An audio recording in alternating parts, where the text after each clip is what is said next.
হাইকোর্টে মমতা বন্দ্যোপাধ্যায়কে সপাটে চর, আইনজীবীর হুঙ্কার, এখানে নাটক করবেন না। 1985 সালের ওকালতি সার্টিফিকেট দেখিয়েও আইনজীবীদের কাছে অপমানিত হলেন নেত্রী। কিন্তু হাইকোর্টে দাঁড়িয়ে কি এমন আজব দাবি করলেন তৃণমূল নেত্রী? ঠিক কি হয়েছিল এজলাসের মধ্যে? কেন এজলাসের ভেতরে মেজাজ হারালেন প্রাক্তন মুখ্যমন্ত্রী?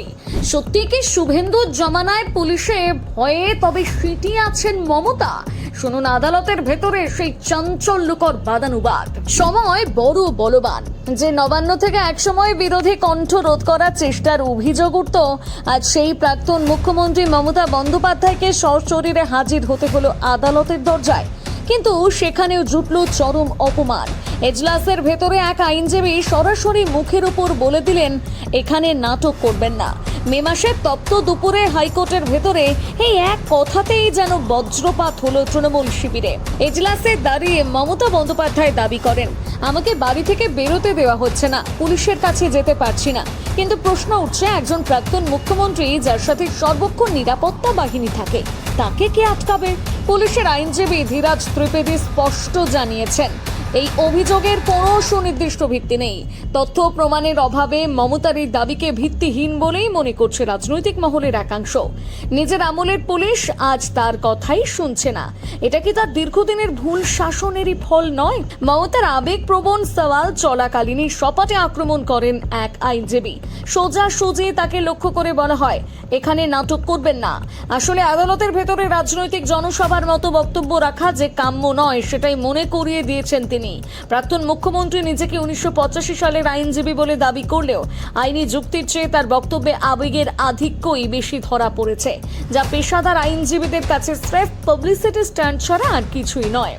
মমতা অভিযোগ তুলেছেন, বাংলা নাকি বুলডোজার রাজ্য হয়ে যাচ্ছে, অথচ তারই শাসন আমলে একাধিকবার প্রশাসনিক প্রয়োজনে উচ্ছেদ অভিযান চলেছে। আর যখন পুলিশ বেআইনি নির্মাণ ভাঙছে, তখন তাকে ভোট পরবর্তী হিংসার রং দেওয়া কি দ্বিচারিতা নয়? নিউ টাউনের ঘটনায় পুলিশ ইতিমধ্যে স্পষ্ট করেছে যে এর সাথে রাজনীতির কোনো যোগ নেই এবং 9 জনকে গ্রেপ্তার করা হয়েছে। তবুও কেন মিথ্যে অভিযোগ তুলে প্রশাসনকে কালিমালিপ্ত করতে চাইছেন তৃণমূল নেত্রী? তৃণমূল দাবি করছে তাদের 2000-এর বেশি অশান্তির ঘটনা ঘটেছে এবং কর্মীরা ঘর ছাড়া। কিন্তু প্রশ্ন হলো, এত বছর ক্ষমতায় থাকার পর কেন তার কর্মীদের আজ এই দশা? কেনই বা তিনি তাদের সুরক্ষা দিতে ব্যর্থ হলেন? নিজের রাজনৈতিক স্বার্থে সাধারণ কর্মীদের ঢাল হিসেবে ব্যবহার করে এখন আদালতের কাছে ত্রাহি ত্রাহি রব তোলা কি একজন দায়িত্বশীল নেত্রীর পরিচয়? একদিকে মুখ্যমন্ত্রী শুভেন্দু অধিকারী যখন অপরাধ দমনে কোমর বেঁধে নামছেন, অন্যদিকে মমতা বন্দ্যোপাধ্যায় ব্যস্ত আদালতে নিজের অধিকার ফিরে পাওয়ার লড়াইয়ে।